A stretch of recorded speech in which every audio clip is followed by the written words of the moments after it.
You're laughing at it again. Wow. Okay, welcome back to the final episode, the actual final episode of the Barrow Podcast for 2025. I think I said it was the final episode in the last episode. I think I've said it before and I'll say it again. When we started this out, we thought we were doing episodes every other week. Then we added the book show and blah, blah, blah. Anyway, if it's confusing, it's confusing. I apologize. But it won't be confusing next year.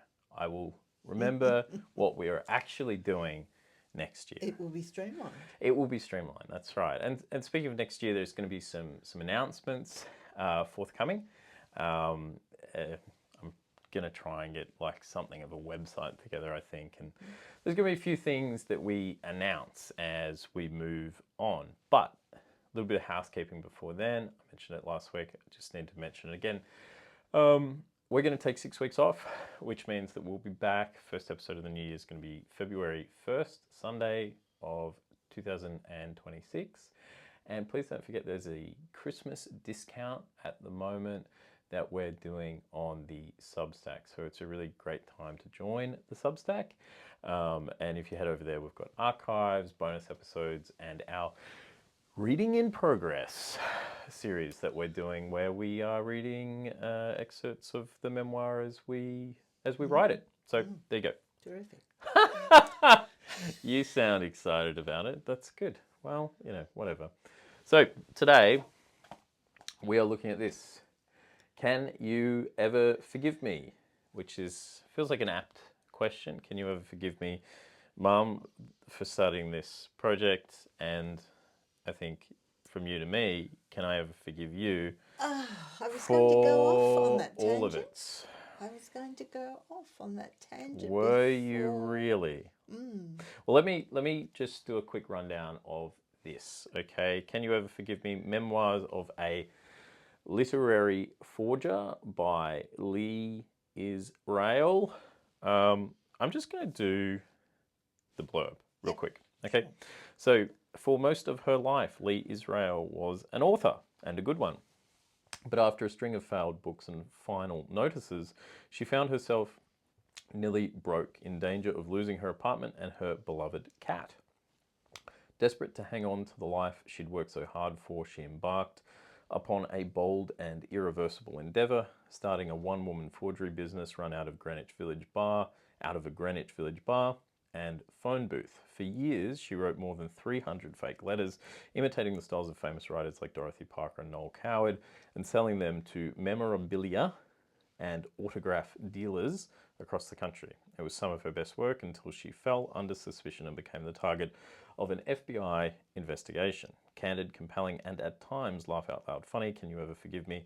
Is an unbelievable and unforgettable cat-and-mouse adventure that moves through the backrooms, bars, libraries, and lives of some of our greatest literary figures.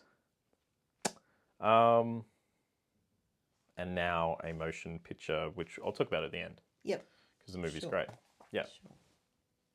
What did you want to say? Oh, well, before actually delving into the book, it's, the title is spot on. The title is spot on. It is so relevant to perhaps why we've embarked on this. Yeah. While that might be unrelated to the actual text, it's a question that certainly has been raised through talking with you and writing. And can you ever forgive me for my lack of mothering? Oh my God. Are you actually asking me? I hope not. No. But I think it's a question that haunts us as we delve into our family backstory. Certainly. Because it's a question we can ask to each and everyone involved. Yeah. Can you ever forgive me? Yeah, in a way, you're almost putting yourself in the shoes of other people, asking that of you, like. Yeah. Yeah, that's right. And I think as we get into the book, she experiences many sliding door moments, and that's sort of relevant Yeah. to us looking back. I picked up on that as well in the book. Yeah. So I guess the other question is, can I ever forgive them or you Yeah. too, right? Which, as you say, it's kind of pivotal to this whole endeavor.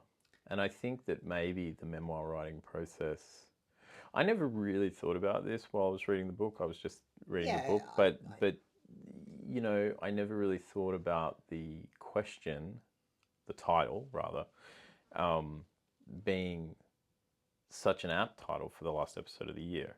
But now you've said that, Yep. I'm like, wow, actually, yeah, that's right.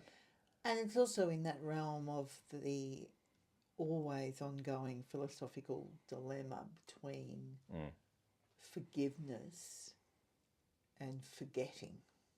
Yeah. You can forget the details of an incident, but do you ever really forgive because the feelings swirl around that? Yeah. Or You can forgive, but you can't forget too. Yeah. yeah. Yeah. And as we navigate writing, I think that's one of the reasons why we want to do that. Yeah. Why we want to talk and why we want to write is it is our way of working it all out, and it is our way of forgiving the people involved because we see them more clearly. Yeah. Okay. Yeah. That's interesting. Yeah. Yeah. So it's sort of interesting to think about what forgiveness is. Like, is forgiveness, because when people say about like you need to move on, you need to let go, is forgiveness letting go? Is that what it is? I'm just gonna grab my watch. No, well, I think like everything else, there's different aspects to it. I think there's forgiveness in understanding why people have behaved the way they've behaved. Yeah, that was going to be my other question. Like, is it letting go or is it understanding? I mean, the process of understanding can lead to it. Yeah. Yeah, and I think when you understand more fully, it's not letting people off the hook, but no, you can let go more. Well, forgiveness seems like an act, right? Like it isn't letting people off the hook. It's choosing not to continue condemning them in a way. Yeah, and it's also choosing not to be continually brought down by the events of the past. Yeah, certainly. Yeah. Yeah. So. Well, forgiveness is okay. So now that you've raised that, which is not really what I had in mind, but so because in Catholicism,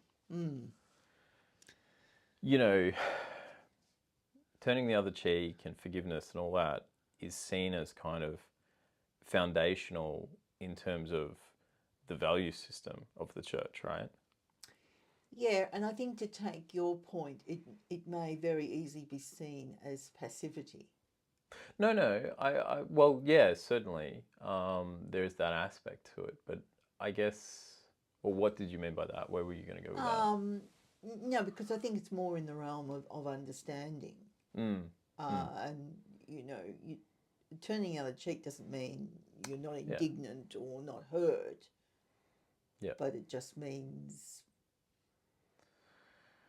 seeing the other person as a person, I think. Yeah. No, like, well, where I was going to go with that was that, like, forgiveness, because it's this value. I mean, like, the word gets used so much in religious context. Yeah. And it's seen as such an amazing value.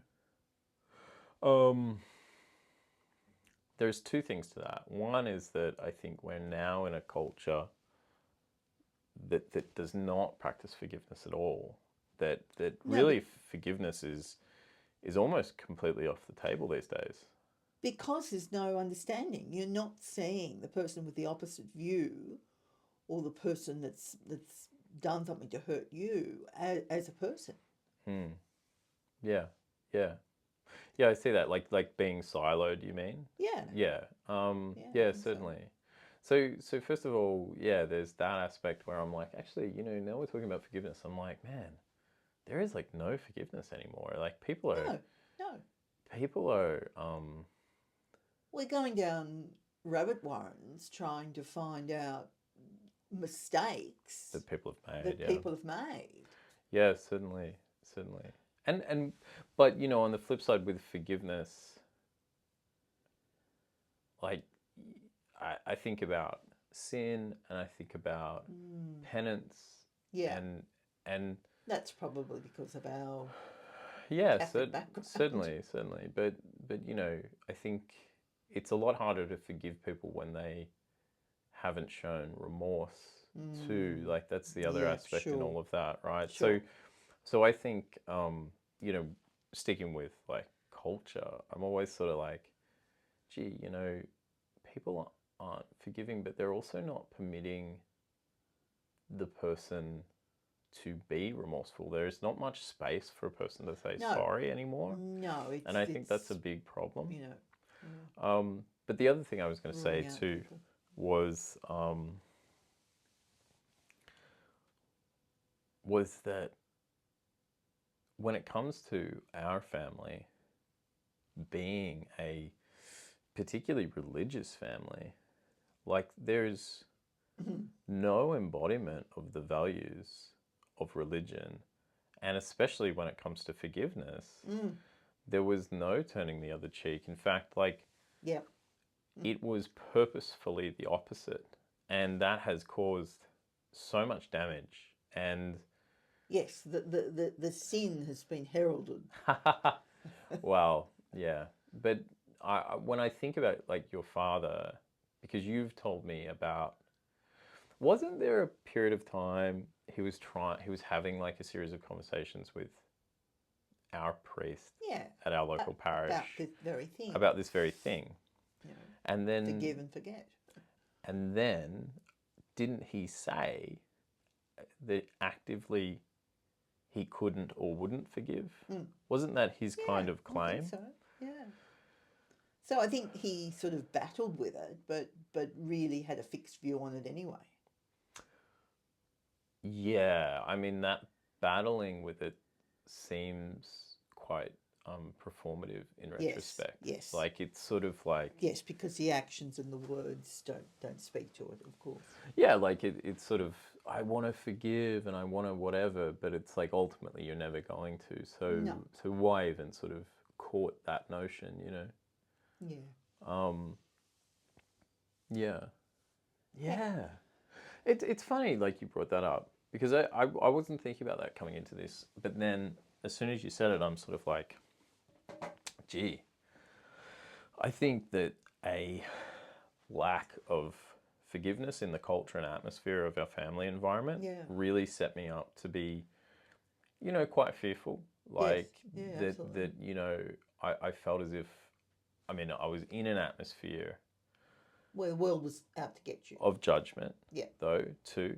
And so when I left the home environment and went into the world as an adult, I was so afraid that there was the same lack of forgiveness and compassion in the world that had been at home. So I'm really, really scared to make mistakes, to do anything, to forge my own path. I think that explains a lot of your inner thinking about and wariness around people. My timidity, my anxiousness is that there is that there will be a lack of forgiveness in the world, because I'd come up against such a hard place and such a a set of people and a certain set of conditions that allowed no space for compassion, forgiveness.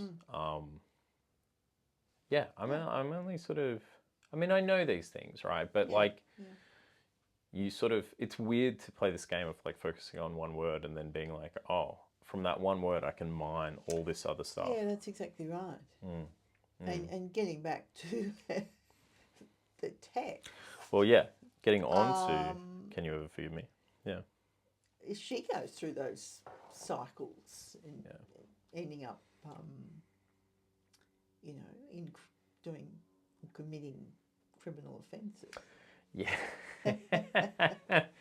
Yeah. There's a sense in that that underlines that happens so much in real life, that once you embark on a certain path, it sort of takes over and it's hard to get out of. Yeah. I felt that really come through, because she'd been this famous writer, things weren't going her way. Yeah. And she uses the craft. It's still important.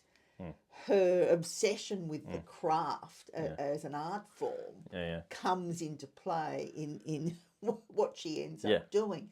But that gets bigger and bigger and bigger. And she's caught on this path.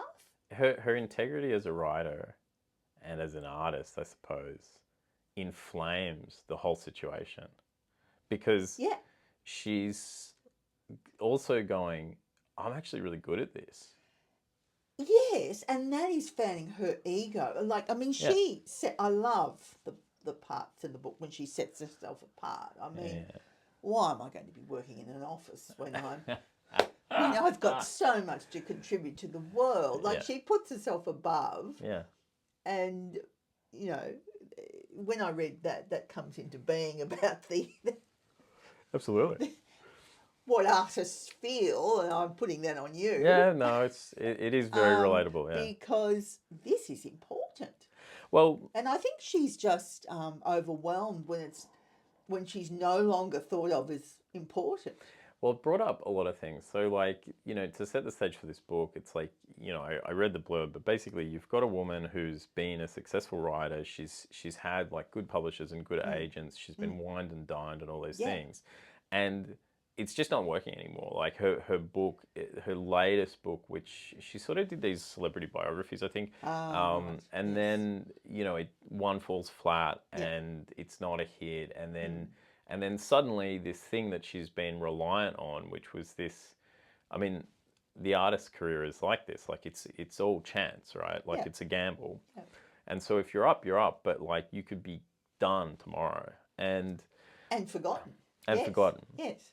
And so she's out before she ever thought she would be.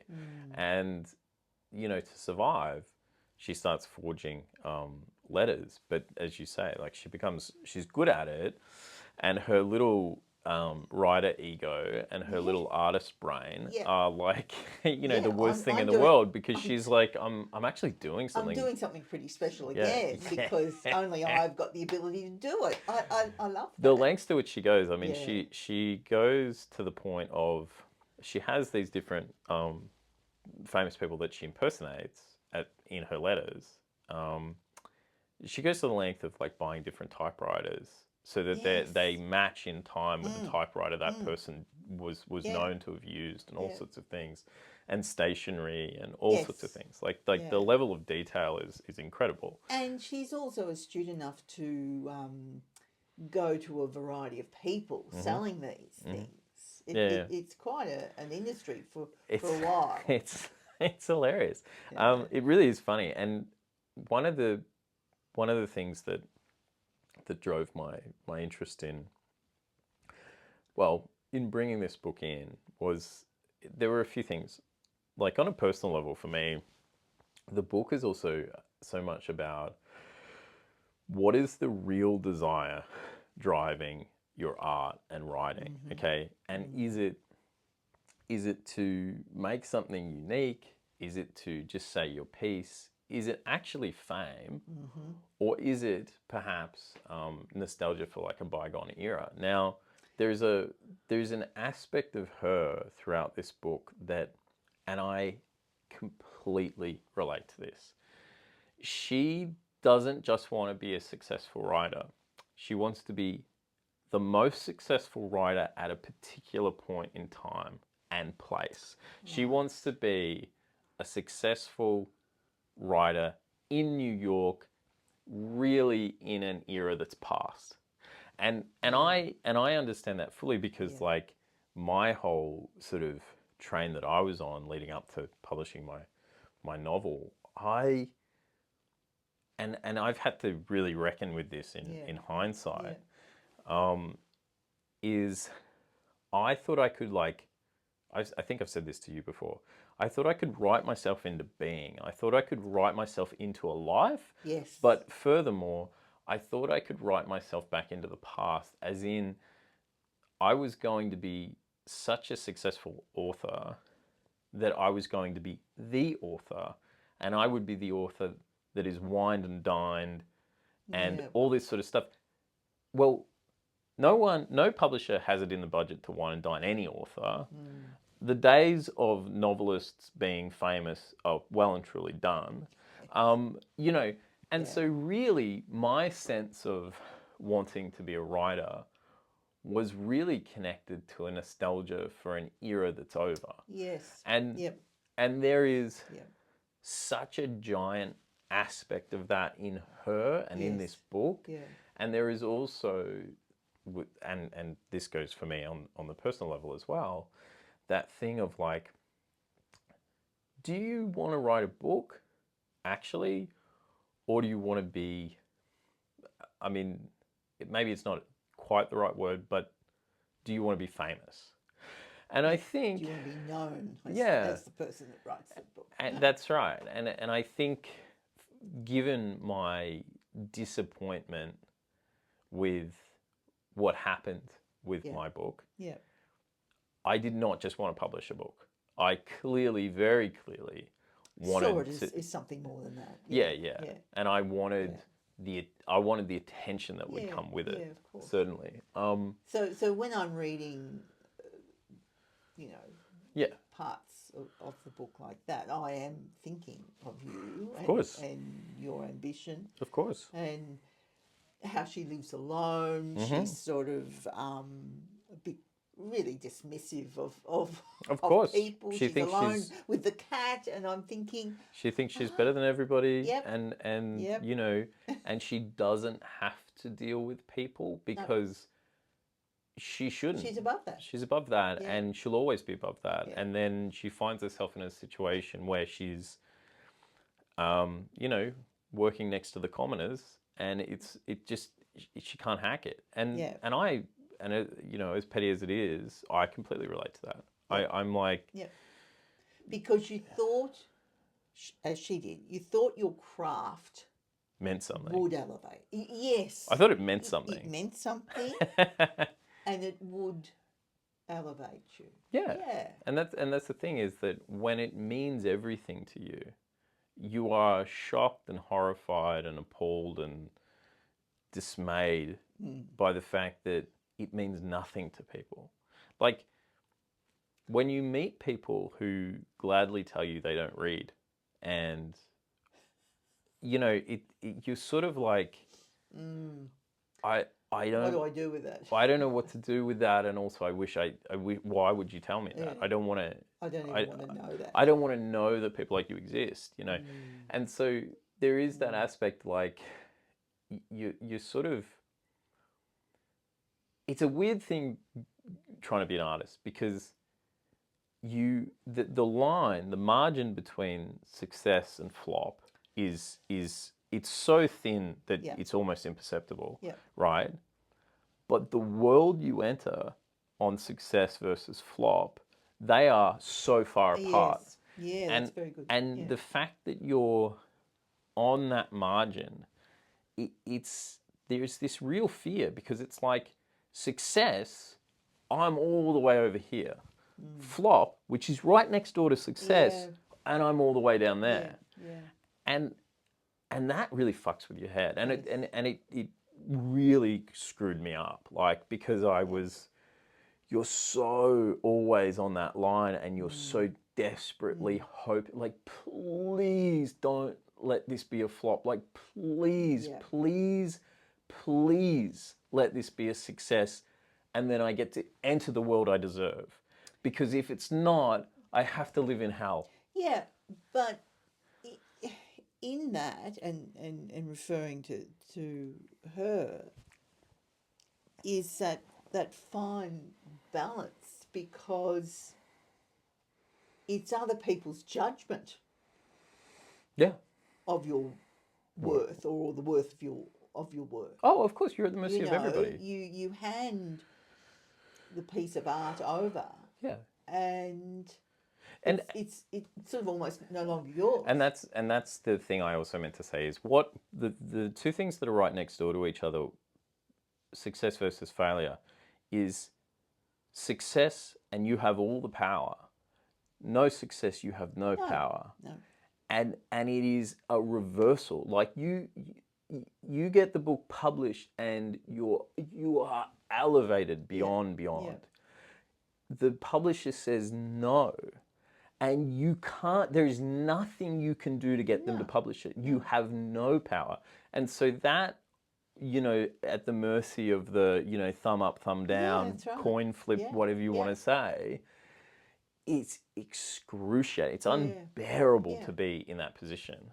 And getting back to the text, that's why she found a new way to be brilliant. Yes, yeah. You've got to find something else for a while when things aren't working. And I mean, it's relatable to the extent of like my own career where I'm like,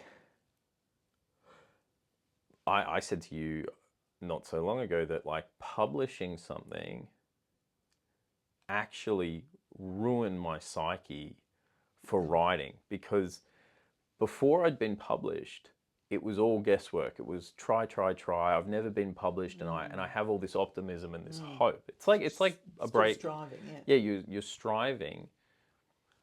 But once it's happened, and it's been like all the millions of books published that year, and it's just another one of them, and no one gives a shit. You're like, God, so much effort went into not much of an outcome. Like, it really messes you up. And do I even bother again? And you couple that with personal failures and depression and what have you, and COVID, of course. And then it's just like, I've got to go do something else. Like, let's make a podcast. Let's go, because I just can't sit and just write. So this book has brought all of that up as well. Interestingly, that's right. And but what I wanted to say about this was that I think memoirs are interesting in this way because, I mean, any art that you engage with, you come to it in the state that you're in. But when you read somebody else's story, you also are picking up the stuff that's directly linked to you. So like I read this, and to someone this might just be a very funny caper. Yeah. But then I'm, pushing all that stuff into it, or I'm getting all that out of it. I think that's what we're finding as we read these memoirs. It just sort of leads into what we've been finding out about ourselves. Yeah, absolutely. Did you have more on the book that you wanted to discuss? No. Not really? Yeah. It's a very short book. It is only about 130 pages or so. But one of the last little things that I wanted to mention on this one, and we're going to talk about this next year when we look at a particular book. I won't say which one it is, but Lee Israel uses, like, she incorporates her letters in the book itself. So you've got sections of her prose are interspersed with the letters that she actually wrote. And I always like in memoirs, I like it in novels too. I mean, it doesn't just have to be a non-fiction book to incorporate documents and found items. But I always like when books incorporate articles. Because it gives you a sense of time and place. That too. But like also, I just like when little bits, because we have materials that we have accrued, and we've talked to that before when we did the episode on diary writing. But like incorporating real elements is something I would like to do with our memoir, where we have documents and we have certain things, that I wanna poke in there, and so you're turning the pages, and then you get to a page, and you're looking at, you know how a lot of memoirs have photographs in the middle, Yes. stuff like that. I love stuff Well, like that. I think it just makes the experiences more real. Yeah, it sort of deepens them. Yeah. Yeah. Well, the movie. Oh, yes. I think you've got me onto the film, which got me onto the book. Yeah, I'm not quite sure whether Do you remember? I don't know whether I saw it at the cinema or whether I just stumbled across it on, Yeah, you know, somewhere streaming SBS service or or something. something. Yeah. And it just hooked me in because of who's in it. Yeah. Richard E. Grant and Melissa McCarthy. Melissa McCarthy plays Lee Israel, and Richard E. Grant plays throughout the book, but he's actually made more of a character, I feel like, in the movie. Yes. She has this kind of like guy who's a bit of a hustler, who she kind of hooks up with, and he's played by Richard E. Grant. Expands her network and her criminality, and Richard E. Grant, as always, is brilliant, and they make a great pairing. It's an excellent film, and I just wanted to recommend it because we're going towards Christmas holiday time. It's a movie like the book that has like a very serious component and a heart to it, but it's really warm, and it is really, really funny, deeply humorous. So I recommend that. If you get a chance over the break, check it out. And I also recommend the audiobook, which is narrated or read rather by Jane Curtin. People might know her as she's like the mum on That 70s Show. She's an actress. You would kind of know her. She's a comedic actress. And yeah, Jane Curtin's great. She does a really good job reading the book. And I've read the book, watched the film several times. I listened to the audiobook as well coming into this, and really enjoyed that. So recommend that one as well. Anything else you want to say? No. Merry Christmas. You want to say Merry Christmas? Happy holidays. If you have time to, have a break, spend time with your family. Yeah, enjoy. Yeah. And we wish you well. Thank you for, listening to us to this point. Again, take advantage of the Substack discount that we're giving out at the moment. And if you haven't checked it out, now's the time to do it. We'll be back in 6 weeks on the 1st of February. Happy holidays. Merry Christmas from the both of us. Thanks for watching and listening. Bye. What are you laughing at?